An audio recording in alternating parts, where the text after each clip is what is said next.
சாண்ட்ரோசிங் 2007 model 3 owner. FC 2029 வரை இருக்குது. Insurance இல்லை. Rate 1.35 final rate. வண்டி நாகர்கோவில் டவுனுக்குள்ள அடகு. யாருக்கு வேணா பாருங்கள்.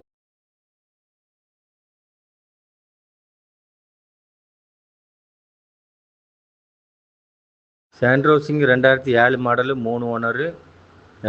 எஃப்சி 2029 வரை இருக்குது. இன்சூரன்ஸ் இல்லை. Rate 1.35 final rate.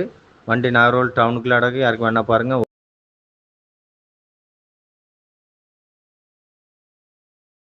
சாண்ட்ரோசிங் 2007 model 3 owner. FC 2029 வரை இருக்குது. இன்சூரன்ஸ் இல்லை. Rate 1.35 final rate. வண்டி நாகர்கோவில் டவுனுக்குள்ள அடகு. யாருக்கு வேணா பாருங்கள்.